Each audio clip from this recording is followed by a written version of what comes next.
আমি ৪ মাসের প্রেগনেন্ট থাকা সত্ত্বেও সেদিন আমাকে ছাড় দেওয়া হয়নি। আমাকে এত পেটানো হয় যে আমার গর্ভের সন্তানটাই নষ্ট হয়ে যায়। আমার অন্যায় ছিল, আমার ননদকে বলেছিলাম সন্ধ্যায় ছাদ থেকে কাপড়-চোপড় নিয়ে আসতে। সে আমাকে প্রতিউত্তরে বলেছিল, "আমার এখন ভালো লাগছে না, তুমি পারলে নিয়ে আসো, না পারলে না আনো।"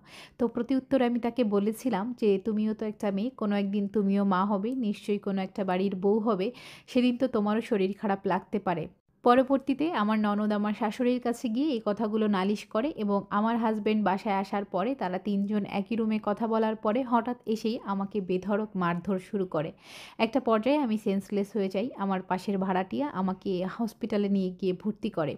আমি এখনো হসপিটালে ভর্তি আছি। আমি দেখেছি আপু আপনি অনেককেই সাহায্য করেন। যদি আমাকে এখান থেকে নিয়ে যান আমি বেঁচে যাব অন্তত প্রাণে। আমার বাবা-মা কেউ নাই। আমার একজন বড় ভাই আছেন এবং তিনি বলেছেন তিনি আমার দায়িত্ব নিতে পারবেন না। আমাদের পেজে ঠিক এরকমই একটা মেসেজ আসে। আলহামদুলিল্লাহ আমরা উনাকে হসপিটালের বিলটা পরিশোধ করে নিয়ে এসেছি এবং উনি এখন আমার একটা বান্ধবীর বাসায় আছে। উনাকে আমরা বলেছি উনার জন্য ছোটখাটো একটা কাজের ব্যবস্থা করে দিব। কিন্তু উনি বলেছে উনাকে যেন আমরা রেখে দেই এবং উনি হেল্পিং হ্যান্ড হিসাবে থাকতে চায়। যাই হোক হেল্পিং হ্যান্ড হোক বা পরিবারের সদস্য হোক, কাজ তো আমরা কমবেশি সবাই করি। তো উনি থেকে যেতে চাইলে থেকে যেতে পারেন। আমি শুধু একটা মেসেজই আপনাদেরকে দিতে চাই। মেয়ে পুরুষ না ভেবে অন্তত মানুষ ভাবতে শিখুন। আমি জানি আমার ভিডিও আপনারা অনেকেই দেখেন, তাই এই ছোট্ট মেসেজটা আপনাদেরকে দেওয়ার ছিল আমার।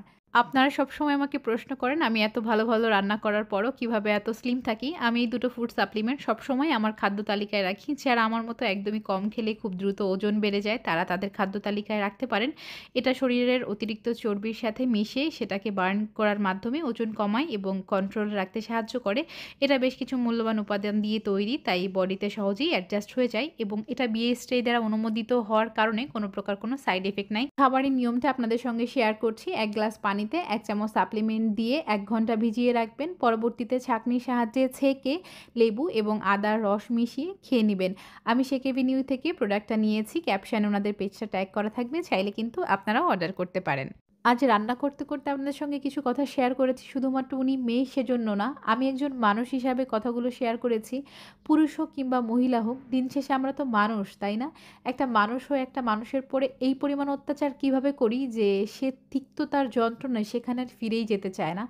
উনাকে বলেছিলাম, "আপনার যোগ্যতা অনুযায়ী আপনাকে ছোটখাটো কোনো কাজের ব্যবস্থা আমরা করে দেই।" তো উনি অনেক করে রিকোয়েস্ট করেছে যে, "আপনাদের তো হেল্পিং হ্যান্ড দরকার হয়। আমাকে অন্তত কাজের লোক হিসাবে রেখে দেন। আপনাদের কাছে আমার কোনো চাহিদা নাই।"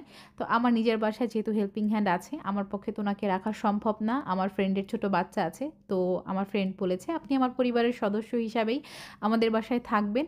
তো উনি একদমই অপরিচিত কিন্তু আমাদের কাছে। উনাকে রাখা যথেষ্ট রিস্কি। তারপরেও আমি রিজিকে বিশ্বাস করি। মনে করি সৃষ্টিকর্তা যা রিজিকে রেখেছেন তাই হবে।